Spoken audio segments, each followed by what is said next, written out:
Public private partnership کو کیسے بہتر بنائیں. جیسے ہی شہر موٹریبل بنا اور صفائی ستھرائی شروع ہوئی, یقین کریں اس میں انویسٹمنٹ آنا شروع ہو جائے گی. تو پھر یہ نقصان تو ہم خود کر رہے تھے نا اپنی پارٹی کا, لیکن مجھے پتا تھا کہ اگر آج ہم نے حلقہ بندیوں پر اسٹینڈ لیا اور ایم کیو ایم والی بات مان لی تو یہ پھر 2 سال مزید نہیں کرائیں گے. اچھا, اگر میئر کی حوالے سے بات کی جائے تو شہری حکومت کی اگر تاریخ کی بات کی جائے, عبدالصرف غانی صاحب, پھر نعمت اللہ خان صاحب, ان کا آج بھی ذکر کیا جاتا ہے بطور میئر, ان کی جو خدمات ہیں ان کو یاد رکھا جاتا ہے حافظ صاحب.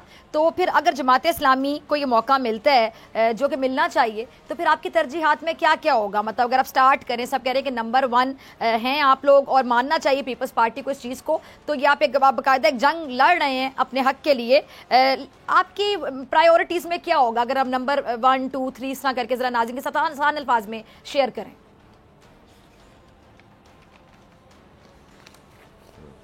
دیکھیں, فوری طور پر تو جو نا اس وقت شہر کا فوری طور پر جو ایک چیز ہے, جب آپ شہر میں داخل ہوتے ہیں یا کسی بھی جگہ پہ جاتے ہیں تو آپ کو سڑکیں ٹوٹی ہوئی ملتی ہیں, آپ کی گاڑی نہیں چلتی, ٹریفک پھنستا ہے اور کچرے کے ڈھیر ملتے ہیں اور بالکل بدترین سیوریج کا پانی پڑا ہوتا ہے. تو ہم 3 سے 6 مہینے کا یہ پلان رکھتے ہیں اور انشاءاللہ اس سے پہلے ہی ہم اپنی پوری ٹیم, ہزاروں لوگ ہمارے منتخب ہوئے ہیں اور سینکڑوں یعنی 100 کے قریب اب کچھ چیئرمین ہمارے ہوں گے, اور ہم دوسرے لوگوں کو بھی دیکھیں ہم اس میں بہت ظرف رکھتے ہیں. ہم سارے چیئرمین کو بلائیں گے اور ان سے کہیں گے کہ آئیں ہم اپنے شہر کو صاف کریں, آئیں ہم اپنے شہر کو موٹریبل بنائیں. تو یہ کام شروع ہوگا اور اس کے بعد اس کے سائملٹینیس پیرلل ہم جو بڑے پروجیکٹ ہیں, S3 جو سیوریج کا پروجیکٹ ہے, K4 جو پانی کا پروجیکٹ ہے, ماس ٹرانزٹ کا پروجیکٹ, لائٹ ریل کے لیے ہمارا ایک ذہن ہے, ہم بسیں لانا چاہتے ہیں. پبلک پرائیویٹ پارٹنرشپ کو کیسے بہتر بنائیں. جیسے ہی شہر موٹریبل بنا اور صفائی ستھرائی شروع ہوئی, یقین کریں اس میں انویسٹمنٹ آنا شروع ہو جائے گی, اور جب اس میں انویسٹمنٹ آنا شروع ہوگی تو ہم پبلک پرائیویٹ پارٹنرشپ بھی اور ہم پبلک میئر پارٹنرشپ کا ایک نیا کانسیپٹ لے کر آ رہے ہیں. ہم اپنے اسکولز کو ڈیولپ کریں گے. ہماری پرائرٹی میں یہ ہے کہ KMC کے کم از کم 800-900 اسکول اس قابل ہو جائیں کہ جہاں لوگ اپنے بچوں کو اس لیے داخل کرائیں کہ وہاں اعلیٰ تعلیم ملتی ہے, معیاری تعلیم ملتی ہے, بجائے اس کے کہ اس لیے داخل کرائیں کہ وہ پرائیویٹ تعلیم خرید نہیں سکتے. تو یہ ہم چونکہ آلریڈی اسکول چلانے کا تجربہ رکھتے ہیں, ہماری مختلف چینز جماعت اسلامی کی چل رہی ہیں, تو میرا خیال یہ ہے کہ یہ کام ہم کریں گے. آگے چل کر تو ہم IT کے حوالے سے بھی اس شہر کو بہت آگے لے کر جانا چاہتے ہیں. وہ ساری چیزیں چلیں گی, لیکن شروع میں فوری طور پر صفائی ستھرائی کا نظام اور شہر کو موٹریبل بنانا اور انوائرمنٹ کو ٹھیک کرنا اور گرینری کو جو ہے وہ لگانا, تاکہ اس کے نتیجے میں یہ شہر کوئی پریزنٹیبل فارم میں آئے گا تو پھر باقی ساری چیزیں بھی ساتھ ساتھ ہوتی رہیں گی. اچھا, MKM نے حلقہ بندیوں کے معاملے پر جن کا موقف ہے وہ سب کے سامنے ہے, اور اگر میئر آپ کی جماعت سے بن جاتا ہے تو پھر اس حوالے سے آپ صورتحال کو کہاں جاتا ہوا دیکھتے ہیں, اور MKM نے کراچی کو کتنا نقصان پہنچایا پہلے بھی پروگرامز میں ذکر کر چکے ہیں. میں چاہتی ہوں اس حوالے سے اپنی رائے کا اظہار کر دیجیے.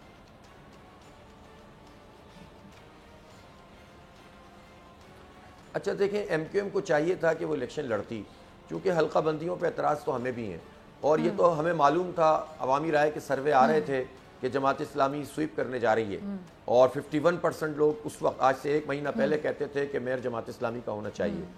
تو پھر یہ نقصان تو ہم خود کر رہے تھے نا اپنی پارٹی کا, لیکن مجھے پتا تھا کہ اگر آج ہم نے حلقہ بندیوں پر اسٹینڈ لیا اور MKM والی بات مان لی تو یہ پھر 2 سال مزید نہیں کرائیں گے, کیونکہ MKM اور PP نے مل کر کبھی بھی بلدیاتی انتخاب صحیح طریقے سے نہیں کرایا. 6 سال دونوں حکومت میں رہے تھے اور انتخاب نہیں ہوا تھا, ابھی بھی 2.5 سال سے انتخاب نہیں ہوا, اور یہ مزید چاہتے تھے کہ ہو ہی نہ. تو MKM کو چاہیے تھا کہ الیکشن لڑتے, اور میری خواہش تھی کہ وہ الیکشن لڑتے, لیکن انہوں نے فیس سیونگ کی. انہیں اپنا مینڈیٹ بھی پتا تھا, اپنا رزلٹ بھی پتا تھا, جماعت اسلامی کی پاپولیرٹی بھی پتا تھی, اور مین اسٹریم شہر میں الحمدللہ ہم نمبر 1 پارٹی کے طور پر سامنے آئے. وہ لڑتے تو اچھا تھا تاکہ سیاسی طور پر ہی سب کو اپنا حساب کتاب پتہ چل جاتا. ٹھیک ہے, چلیں جی. حافظ نعیم الرحمان صاحب, بہت شکریہ آپ کے وقت کے لیے. لیکن لاسٹ میں اگر آپ ہمارے ساتھ موجود ہی ہیں, میں چاہوں گی کہ اگر آپ لاسٹ کوئی پیغام دینا چاہیں, آخر میں کچھ کہنا چاہیں اس پلیٹ فارم سے. جی حافظ صاحب, لاسٹ کو میسج اگر آپ دینا چاہیں یہاں سے. فضا, دیکھیں میں یہ چاہتا ہوں کہ یہ شہر ہم سب کا شہر ہے, اور اس شہر کے رہنے والے 3.5 کروڑ لوگ ہمارے ہیں. ہمیں شہر نے مینڈیٹ دیا ہے, ہم اس شہریوں کا شکریہ ادا کرتے ہیں, اور اب میں یہ چاہتا ہوں کہ سب کو ساتھ لے کر چلوں. اس راستے میں اگر پارٹیاں اور حکومت رکاوٹ ڈال رہے ہیں تو ہم رکاوٹوں کو ہٹانا چاہتے ہیں, اور ان سے کہتے ہیں کہ بھائی آپ مینڈیٹ کو تسلیم کریں. اور میں تمام شہریوں سے کہتا ہوں کہ سب اس پر آواز اٹھائیں کہ اب شہر کا جو میئر ہو وہ 3.5 کروڑ لوگوں کا میئر ہو. سب اس پر اتفاق کریں, اس لیے کہ واضح طور پر جماعت اسلامی ہی میئر بنائے گی.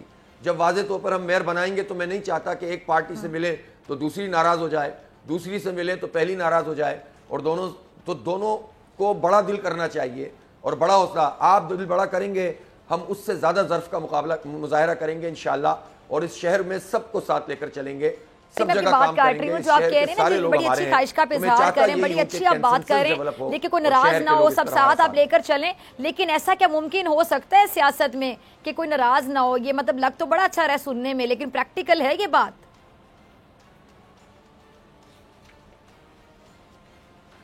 بعض اوقات ہو بھی جاتا ہے, مجبوریاں بھی کر دیتی ہیں. ہمارا شہر جتنا اجڑا ہوا ہے نا, وہ کنفنٹریشن افورڈ نہیں کر سکتا. ہمارا شہر جتنا ادھڑا ہوا ہے اور جتنا پانی سے محروم, گیس سے محروم, بجلی سے محروم, کوئی آواز نہیں, کوئی والی وارث نہیں, تو اس میں کنسنسس نہیں ہوگا تو سب نقصان اٹھائیں گے. اس لیے میری خواہش ہے, اللہ کرے اس کے مطابق سب لوگ بیہیو کریں, اور انشاءاللہ سب کو ساتھ لے کر چلیں گے, اور اللہ نے چاہا تو یہ شہر بہت آگے بڑھے گا. اگر آپ کو یہ ویڈیو پسند آئی تو سبسکرائب کریں اور بیل آئیکن پر کلک کریں. 2022 بہت سارے طریقے سے دیکھے گیا پاکستان کی عوام کو. پاکستان کی عوام کو ایک تحفہ یہ دیا کہ عوام کو پتہ چل گیا کہ پاکستان کا میڈیا کیا ہے. سال 2022 میں سب سے زیادہ دیکھے جانے والا چینل بول نیوز رہا نمبر 1. ہم نے بہت سارے شوز اور ٹرانسمیشنز کی, پورا سال مسلسل جدوجہد میں نکل گیا کہ یہ ووٹ آف کانفیڈنس کے پیچھے کون لوگ تھے. توڑے ریٹنگ کے سبھی ریکارڈ. سوشل میڈیا پر بھی سب سے زیادہ تیزی سے 2.4 بلین ویوز کا سنگ میل عبور کیا. اینکرز کو بھی عوام میں سب سے زیادہ مقبولیت ملی, اور سوشل میڈیا پر بھی بول رہا سب پر بھاری.